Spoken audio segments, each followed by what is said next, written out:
Hello student. हमने last class में question number 70 तक डिस्कस कर लिया था। आज हम क्वेश्चन नंबर 71 से स्टार्ट करेंगे। क्वेश्चन नंबर 71 में बोल रहा है कि 2a+b गिव्स अस c+d प्राथमिक अभिक्रिया के लिए आणविकता है। 2a+b gives us c+d for the elementary reaction the molecularity is. देखिए मॉलिक्युलरिटी होती क्या, रिएक्शन में जो मॉलिक्युलरिटी होती है वो उनके रिएक्टेंट के जो मोल्स होते हैं उनके टोटल के इक्वल होती है। तो देखिए यहाँ पर क्या है, 2 मोल ए का पार्टिसिपेट कर रहा है और 1 मोल बी का पार्टिसिपेट कर रहा है, तो इसकी मॉलिक्युलरिटी क्या हो जाएगी, 3 हो जाएगी। ऑप्शन नंबर डी हमारा क्या होगा, सही होगा। क्वेश्चन नंबर 72 पे बात करते हैं। कह रहा है कि अगर T half equal to 1/Ka हो तो रासायनिक अभिक्रिया का क्रम क्या होगा। If t half equal to 1/Ka then what is the order of reaction. देखिए ऑर्डर ऑफ रिएक्शन जो है अभिक्रिया की कोटि पूछ रहा है, बेसिकली ये क्रम जो है यहाँ पर गलत लिखा है, अभिक्रिया की कोटि पूछ रहा है। तो देखिए एक यहाँ पर आपको सिंपल सी एक फॉर्मूला मैं बताता हूँ nth ऑर्डर रिएक्शंस के लिए। वो होता है T half equal to 2n2 की पावर n-1 -1/Kn-1 A0 की पावर n-1। देखिए जो n है यहाँ पर ऑर्डर ऑफ रिएक्शन को रिप्रेजेंट कर रहा है, जो a है वो इनिशियल कंसंट्रेशन को रिप्रेजेंट कर रहा है, और k जो है वो रेट कांस्टेंट है, टी हाफ जो है यहाँ पर half life of the reaction है। ठीक है, अब देखिए अगर मैं फर्स्ट ऑर्डर के लिए बताऊं तो फर्स्ट ऑर्डर के लिए टी हाफ क्या होता है, तो फर्स्ट ऑर्डर के लिए टी हाफ होता है 0.693/K। ये फर्स्ट ऑर्डर के लिए होता है। सेकेंड ऑर्डर के लिए अगर आप बात करें तो देखो सेकेंड ऑर्डर में यहाँ पर वैल्यू रख दीजिए। देखिए फर्स्ट और जीरो ऑर्डर के लिए ये फॉर्मूला नहीं यूज करते हम, ठीक है, सेकंड से यूज करते हैं। सेकंड ऑर्डर के लिए वैल्यू आप रखिए, तो यहाँ पर जो रखेंगे एन की वैल्यू, तो एन में से टू, देखिए यहाँ पे क्या हो जाएगा, 2 हो जाएगा, 2 में से 1 जाएगा, 1 ही बचेगा, 2, तो 2 में से 1 माइनस होगा तो 1 बच जाएगा, तो 1/। अब देखिए यहाँ पे रखिए, यहाँ पे 2 है तो -1 हो जाएगा, तो 1 ही रहेगा, मल्टीप्लाई होकर के k ही आएगा। देखिए यहाँ पर क्या हो जाएगा, 2 की पावर n-1 है तो यहाँ पे 2 रखेंगे तो क्या हो जाएगा, 1 हो जाएगा, तो a हो जाएगा, A0 हो जाएगा। ठीक है, यहाँ पर उसी कंसंट्रेशन को a ले रखा है, ठीक है, उसी कंसंट्रेशन को क्या ले रखा है, a ले रखा है। तो इसलिए यहाँ पर जो हमारा ऑप्शन नंबर है वो कौन सा सही जाएगा, तो हमारा ऑप्शन नंबर इसमें क्या पूछा है, 1/Ka पूछा है, तो हमारा ऑप्शन नंबर बी क्या होगा, सही होगा। ठीक है ना, ये सेकंड ऑर्डर रिएक्शन के लिए दे रखा है, किसके लिए है, सेकंड ऑर्डर रिएक्शन के लिए। देखिए थर्ड और फोर्थ के लिए भी हम बात कर लेते हैं। थर्ड और फोर्थ ऑर्डर के लिए क्या हो जाएगा, थर्ड ऑर्डर के लिए हो जाएगा टी हाफ। देखिए यहाँ पर क्या रख देना है, एन की जगह 3 रख देना है, तो एन की जगह पे हम जब 3 रखेंगे तो क्या हो जाएगा, एन की जगह पे 3 रखेंगे तो यहाँ पे 3 में से 1 जाएगा तो 2 बचेगा, 2 जब 4 हो जाएगा, 1 माइनस हो जाएगा तो 3/, हो जाएगा। यहाँ पर देखिए 3 - 1 क्या हो जाएगा, 2k हो जाएगा, और यहाँ पे क्या हो जाएगा, A की पावर क्या हो जाएगा, 2 हो जाएगा। ठीक है, ऐसे ही आप फोर्थ ऑर्डर के लिए भी निकाल सकते हैं। टी हाफ इक्वल टू क्या हो जाएगा, देखिए यहाँ पर क्या हो जाएगा, 4 हो जाएगा, और 4 हो जाएगा, 4 में से 1 चला जाएगा तो क्या हो जाएगा आपका, यहाँ पर 3 हो जाएगा, और 3 का मल्टीप्लाई का देखो यहाँ पे आप सॉल्व करेंगे तो यहाँ पे 8 आएगा, 8 में से -1 जाएगा, 7 बच जाएगा। ठीक है, फिर उसके बाद क्या आ जाएगा, यहाँ पे 4 - 1 मतलब 3k हो जाएगा, और A0 की पावर 3 हो जाएगा। ये फोर्थ ऑर्डर रिएक्शन के लिए हो जाएगा। ठीक है, तो ये आपका 72 नंबर क्वेश्चन था। ठीक है, ये आपका 72 नंबर क्वेश्चन था, जिसमें ऑप्शन बी हमारा क्या होगा, सही होगा। सेकंड ऑर्डर रिएक्शन का ये फॉर्मूला होता है। ठीक है, आगे हम बात करते हैं क्वेश्चन नंबर 73 पे। बोल रहा है इलेक्ट्रोलाइसिस के दौरान कैथोड पर डिस्चार्ज की गई स्पीसीज है। देखिए हमने जो है जब पढ़ा था तो हम लोग जानते हैं कि जो सेल होते हैं वो दो तरीके के देखने को मिलते हैं, एक गैल्वेनिक सेल होता है और एक इलेक्ट्रोलाइटिक सेल होता है। तो गैल्वेनिक सेल में हमने क्या पढ़ा था, लोन। लोन आप लोग जानते होंगे, LOAN, लोन। लोन में क्या था, लेफ्ट में क्या होगा, ऑक्सीडेशन होगा, लेफ्ट में ऑक्सीडेशन होगा, और वो इलेक्ट्रोड कौन सा होगा, एनोड होगा, और उस पर क्या चार्ज होगा, नेगेटिव चार्ज होगा। ये किसके लिए है, ये गैल्वेनिक सेल के लिए है, ये गैल्वेनिक सेल के लिए। ठीक है, लेकिन जब हम इलेक्ट्रोलाइटिक के लिए बात करते हैं तो इलेक्ट्रोलाइटिक में गैल्वेनिक का अपोजिट हो जाता है। मतलब यहाँ पे एनोड जो होता है किसके लिए, इलेक्ट्रोलाइटिक के लिए क्या हो जाएगा, एनोड जो होता है वो पॉजिटिव हो जाता है, कैथोड जो होता है क्या हो जाता है, कैथोड जो होता है वो नेगेटिव हो जाता है। अब देखिए अगर कोई इलेक्ट्रोड नेगेटिव है तो उस पर कौन से आयन मूव करके जाएंगे, तो पॉजिटिव आयन मूव करके जाएंगे, इसलिए हमारा ऑप्शन नंबर बी क्या होगा, यहाँ पर सही होगा। ठीक है, यहाँ पे ऑप्शन नंबर बी हमारा क्या हो जाएगा, सही हो जाएगा। इस पे कौन मूव करके जाएगा, तो कैटायंस मूव करके जाएंगे। ठीक है, अगले क्वेश्चन पे हम बात करते हैं। कह रहा है 74 नंबर क्वेश्चन में AgNO3 विलयन से 108 ग्राम चांदी जमा करने वाली विद्युत की मात्रा है। कह रहा amount of electricity that can deposit 108 gram of silver from the AgNO3 solution is. देखिए इसमें क्या है ना, सबसे पहले तो देखो ये गिवन मास कितना है हमारे पास 108 ग्राम है, तो क्यों ना हम इसका Ag का मोल निकाल लें। तो मोल बराबर क्या हो जाएगा 108 given mass upon molar mass. Molar mass भी इसका क्या होता है 108 होता है, तो कितना आ जाएगा 1 मोल आ जाएगा। देखिए अब हमारे पास AgNO3 का सॉल्यूशन है, तो AgNO3 के सॉल्यूशन की अगर हम बात करें तो AgNO3 के सॉल्यूशन में से हमें Ag पॉजिटिव आयन मिलेगा, ठीक है, Ag पॉजिटिव आयन मिलेगा। और इस Ag पॉजिटिव से हमें 1 मोल Ag बनाने में, देखिए ये 1 मोल Ag पॉजिटिव आयन है, तो इसको क्या चाहिए 1 मोल इलेक्ट्रॉन चाहिए, और 1 मोल इलेक्ट्रॉन से ये Ag में कन्वर्ट हो जाएगा, और Ag का मोलर मास कितना होता है 108, ठीक है। तो ये कह लीजिए कि इसके 1 मोल पे, ठीक है ना, Ag के 1 मोल के फॉर्मेशन में Ag पॉजिटिव को कितने इलेक्ट्रॉन की जरूरत पड़ रही है 1 मोल इलेक्ट्रॉन की जरूरत पड़ रही है। और 1 मोल इलेक्ट्रॉन जो होता है किसके बराबर होता है 1 फैराडे के बराबर होता है। किसके बराबर होता है 1 फैराडे के बराबर होता है।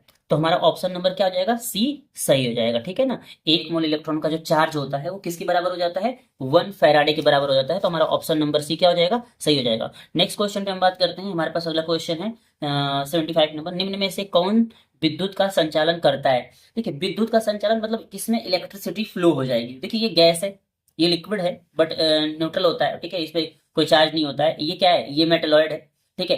अगर हम बात करते हैं फ्यूज्ड NaCl, फ्यूज्ड NaCl का मतलब होता है कि मेल्ट मोल्टन कंडीशन में NaCl, तो वहां पे क्या होगा वहां पे NaCl किस में टूट जाएगा Na पॉजिटिव और Cl नेगेटिव में टूट जाएगा। इसलिए हमारा ऑप्शन नंबर ए क्या होगा सही होगा। इसका जो मोल्टन फॉर्म है वो किसका क्या होगा इलेक्ट्रिसिटी का कंडक्टर होगा, ठीक है। क्वेश्चन नंबर 76 के लिए हम बात करते हैं। क्वेश्चन नंबर 76 में कह रहा है कि एक सेल में रिडॉक्स अभिक्रिया की व्यवहार्यता के लिए EMF होना चाहिए। देखिए कह रहा हूं for the feasibility of a redox reaction is a cell the EMF should be. देखिए किसी भी रिएक्शन को फिजिबल होने के लिए ना, फिजिबल मतलब कि जो रिएक्शन अपने आप हो, ठीक है ना, जो अपने आप काम करे, अपने आप जो प्रोसेस अपने आप जो है कंडक्ट हो, तो उसके लिए क्या होता है EMF और डेल्टा जी, ये दोनों की बात हम ध्यान रख सकते हैं। देखो EMF जो होता है वो हमेशा पॉजिटिव होना चाहिए, तभी प्रोसेस अपने आप होगा। अगर कोई सेल बनता है तो उसके लिए EMF पॉजिटिव होना चाहिए। अगर EMF निगेटिव आता है तो मतलब सेल जो है सही नहीं है या उसको सही अपने से वर्क नहीं करेगा, ठीक है। और यहाँ पर ध्यान रखना है कि डेल्टा जी जिसको गिब्स फ्री एनर्जी कहते हैं वो क्या होना चाहिए निगेटिव होनी चाहिए, ठीक है ना। जब डेल्टा जी की वैल्यू निगेटिव होगी तभी रिएक्शन क्या होगी फिजिबल होगी, ठीक है। और जब डेल्टा जी की वैल्यू जो है निगेटिव आएगी तो उस टाइम पे EMF की वैल्यू क्या हो जाएगी पॉजिटिव हो जाएगी। तो इससे हमारा ऑप्शन नंबर बी क्या होगा सही होगा, ठीक है। नेक्स्ट क्वेश्चन में हम बात करते हैं। नेक्स्ट क्वेश्चन 77 है। कह रहा पानी में एक गैर इलेक्ट्रोलाइट के 0.05 मोल पर लीटर बिलियन का हिमांक बिंदु है। ध्यान से सुनिएगा। द फ्रीजिंग पॉइंट ऑफ 0.05 मोल पर litre solution of a non electrolyte is in water is, ठीक है। देखिए यहाँ पर क्या है ना, हमें क्या बोल रहा है कैलकुलेट करने के लिए द फ्रीजिंग पॉइंट कैलकुलेट करने करेंगे। यहाँ पर क्या डेल्टा TF निकालेंगे और उसकी हेल्प से हम क्या करेंगे सॉल्यूशन का जो है फ्रीजिंग पॉइंट कैलकुलेट कर लेंगे। तो देखिए ये फॉर्मूला जो होता है इसमें हमें क्या दे रखा है ये आपका कंसंट्रेशन दे रखा है, ठीक है। कंसंट्रेशन दे रखा है 0.05 मोल पर लीटर, और यहाँ पर KF की वैल्यू हो जाएगी 1.86, ठीक है 1.86, ठीक है 1.86 क्या हो जाएगी डिग्री सेल्सियस किलोग्राम पर मोल, ठीक है।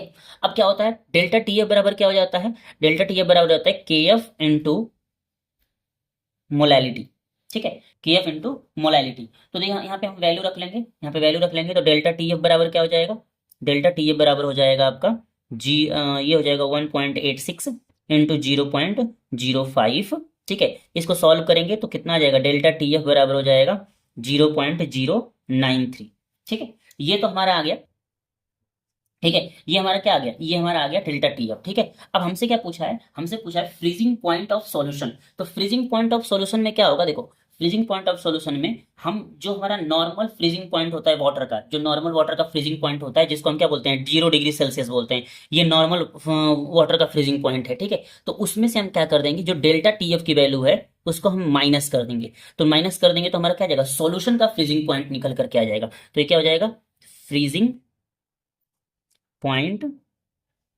Of solution, freezing point of solution निकल के आ जाएगा। तो क्या हो जाएगा यहाँ पे देखो 0 डिग्री सेल्सियस माइनस क्या हो जाएगा 0.093। तो ये क्या हो जाएगा सॉल्यूशन का जो है फ्रीजिंग पॉइंट कितना निकल के आएगा, माइनस का 0.093 डिग्री सेल्सियस। तो ये हमारा किसका निकल करके आया, देखिए सॉल्यूशन का निकल कर गया। ऑप्शन नंबर हमारा सी क्या हो जाएगा, सही हो जाएगा। ठीक है, नेक्स्ट क्वेश्चन पे बात करते हैं। क्वेश्चन नंबर 78 की हम बात करते हैं। क्वेश्चन नंबर 78 में बोला है शुद्ध जल की मोलरता क्या है, शुद्ध जल की मोलरता क्या है।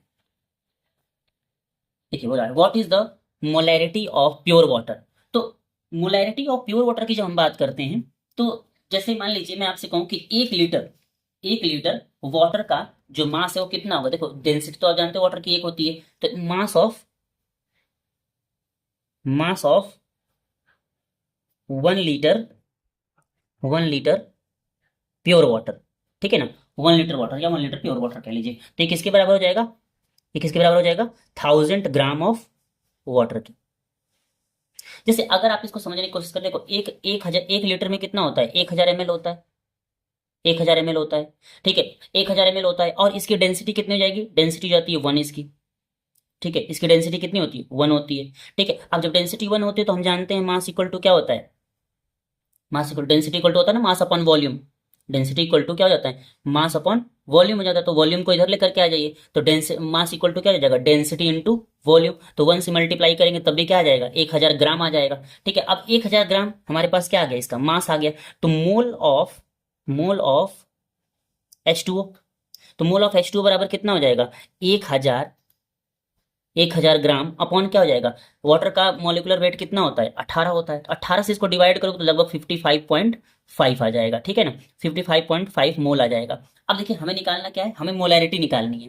तो मोलैरिटी क्या होती है, मोल पर लीटर सॉल्यूशन होती है ना। तो क्या हो जाएगा, यहाँ पर आप फॉर्मूला लगा लीजिए, मोल बराबर क्या हो जाएगा, मोल बराबर हो जाएगा give numbers of moles upon volume of solution in litre, ठीक है। तो क्या हो जाएगा 55.5 अपॉन 1 लीटर, तो क्या हो जाएगा 55.5 मोल पर लीटर, मतलब इसकी मोलैरिटी कितनी निकल के आ जाएगी, 55.5 निकल करके आ जाएगी, ठीक है। तो हमारा ऑप्शन नंबर सी क्या हो जाएगा, इसमें सही हो जाएगा, ठीक है, ऑप्शन नंबर सी सही होगा। क्वेश्चन नंबर, हम आगे बात करते हैं क्वेश्चन नंबर 79 की। कह रहा है HCl और H2O का एजियोट्रॉपिक मिक्सचर में है। देखिए azeotropic mixture of HCl and H2O has, देखिए एजियोट्रॉपिक मिक्सचर होता क्या है, एजियोट्रॉपिक मिक्सचर होता है कि ऐसे लिक्विड का मिक्सचर जो कांस्टेंट टेम्परेचर पर, ठीक है ना, कांस्टेंट टेम्परेचर पे बॉइल कर, मतलब दोनों का बॉइलिंग पॉइंट क्या हो, सेम हो, मतलब वो लिक्विड कंडीशन में और वेपर कंडीशन में सेम रेशियो में प्रेजेंट हो, ठीक है ना, जिनका बॉइलिंग पॉइंट क्या हो, कांस्टेंट हो। ऐसा आप ऐसे ही बोल सकते हो कि कोई भी ऐसा मिक्सचर जिसमें दोनों लिक्विड का बॉइलिंग पॉइंट सिमिलर हो। तो जब बॉइलिंग पॉइंट सिमिलर होगा तभी दोनों की वेपर सेम अमाउंट में सेम रेशियो से फॉर्म होंगी। तो वेपर फॉर्म में और सॉल्यूशन के फॉर्म में दोनों कंडीशन में उनकी रेशियो क्या रहेगी, सेम रहेगी। तो ऐसे ऐसे मिक्सचर को हम बोलते हैं एजियोट्रॉपिक, का मतलब होता है हिंदी में स्थिर क्वाथी मिश्रण, जिनका क्वथनांक क्या हो, फिक्स हो, स्थिर हो। अब अगर हम बात करते हैं कि इसमें बोला है कि azeotropic mixture of HCl and H2O has, ठीक है। तो एजियोट्रॉपिक मिक्सचर के बारे में हमने क्या बात करा, जिनमें ऐसे लिक्विड का मिक्सचर जिसमें दोनों का बॉइलिंग पॉइंट क्या होता है, लगभग कांस्टेंट होता है, चाहे वेपर उनका रेशियो जो होता है वेपर्स फॉर्म में और लिक्विड फॉर्म में दोनों में क्या रहेगा, सेम रहेगा, ठीक है ना, सेम रेट से वेपराइज होते हैं। तो हमारा ऑप्शन नंबर डी क्या होगा, सही होगा। ऑप्शन नंबर डी में ये अगर हम 20.2 का जो रेशियो लेकर के चलेंगे HCl और वाटर का, उसमें इनका उस कंडीशन में इनका बॉइलिंग पॉइंट क्या हो जाएगा, इक्वल रहेगा, मतलब जो हम जैसे फॉर्मेशन ऑफ वेपर्स क्या होगी, इक्वल रेट से होगी, ठीक है ना। जैसे मान अगर मैं कहूँ कि हमारे पास H2O का क्या होता है, 100 डिग्री सेल्सियस होता है, अगर H2O का बॉइलिंग पॉइंट क्या होता है, 100 डिग्री सेल्सियस होता है, ठीक है। HCl का अगर देखोगे तो लगभग माइनस का 85 डिग्री सेल्सियस होता है, और दोनों का अगर मिक्सचर बना दोगे तो इसका बॉइलिंग पॉइंट जो होता है 108 डिग्री सेल्सियस हो जाता है, ठीक है। तो अगर हम इतने का मिक्सचर लें, मतलब इसमें जैसे देखिए 20.2% हम क्या लें, 2 ml हम HCl ले लें, ठीक है, और बाकी जो बचा हुआ है उसको हम क्या ले लें, वाटर ले लें, तो उनका जो वो जो सॉल्यूशन बनेगा उसका जो बॉइलिंग पॉइंट होगा वो कैसा होगा, एजियोट्रॉपिक टाइप का होगा, मतलब वो जो है सेम रेट से वेपराइज होंगे, ठीक है। इसलिए हमारा ऑप्शन नंबर डी क्या होगा, सही होगा, ठीक है। क्वेश्चन नंबर हम 80 की बात करते हैं। 25 डिग्री सेल्सियस पर उच्चतम ऑस्मोटिक दाब निम्न में से किसके 0.1 मोलर बिलियन द्वारा प्रदर्शित होगा। At 25 degree Celsius the highest osmotic pressure is exhibited by 0.1 molar solution of. देखिए सिंपल सी बात है, जो ऑस्मोटिक प्रेशर होता है कोलिगेटिव प्रॉपर्टी है। देखो ऑस्मोटिक प्रेशर क्या है, एक कोलिगेटिव प्रॉपर्टी। कोलिगेटिव प्रॉपर्टी मतलब अणु संख्या गुण, जो अणुओं की संख्या के ऊपर डिपेंड करती है, ठीक है। तो जो अणुओं की संख्या के ऊपर डिपेंड करते हैं, जिसमें अणुओं की संख्या ज्यादा होगी उसमें ऑस्मोटिक प्रेशर ज्यादा होगा, जहां पर अणुओं की संख्या कम होगी वहां पर ऑस्मोटिक प्रेशर कम होगा, बशर्ते कि कंसंट्रेशन सबकी क्या होनी चाहिए, एक जैसी होनी चाहिए। तो देखिए इसमें हमें सिंपल सा बोलते हैं कि सबकी कंसंट्रेशन 0.1 मोल पर लीटर है, ठीक है। तो यहाँ पर क्या होगा, देखिए यहाँ पे अणुओं की संख्या कितनी बनेगी, जब इसको सॉल्यूशन में आप डालेंगे तो क्या हो जाएगा, एक Ca बनेगा 2 पॉजिटिव और 2 Cl नेगेटिव बनेंगे। कितने अणु कितने इसमें बन गए आयंस, तो इसमें बन गए 3 आयंस। इसमें देखिए कितने बनेंगे, K positive plus Cl negative, इसमें 2 बन रहे हैं। इसमें यूरिया, देखिए ये मॉलिक्यूलर मॉलिक्यूलर सॉलिड है तो इसमें एक ही आयन, एक ही मॉलिक्यूल्स बन मिलेगा, ठीक है। इसमें क्या होगा, इसमें देखिए क्या होगा, इसमें भी क्या ग्लूकोज है, ये भी मॉलिक्यूलर सॉलिड है तो इसमें भी एक मिलेगा। तो देखिए जिसमें आयंस की संख्या ज्यादा होगी किसमें है, तो आप देख रहे हैं हमारे पास CaCl2 में आयंस की संख्या ज्यादा है, इसलिए जो हमारा जो ऑस्मोटिक प्रेशर होगा वो सबसे ज्यादा किसका होगा, क्योंकि इसमें अणुओं की संख्या ज्यादा है। और कोलिगेटिव प्रॉपर्टी जो है ऑस्मोटिक प्रेशर क्या है, एक कोलिगेटिव प्रॉपर्टी है जो कि डिपेंड करती है अणुओं की संख्या के ऊपर। तो जहाँ पे अणुओं की संख्या ज्यादा वहां पे ऑस्मोटिक प्रेशर ज्यादा, इसलिए हमारा ऑप्शन नंबर ए क्या होगा, सही होगा, ठीक है। तो मैं उम्मीद करता हूँ कि आप लोगों को ये सारी बातें समझ में आई होंगी, ठीक है। अगर आपको कोई प्रॉब्लम आती है तो आप मुझे कमेंट में बताइए, वीडियो को शेयर करिए और लाइक करिए। Thank you.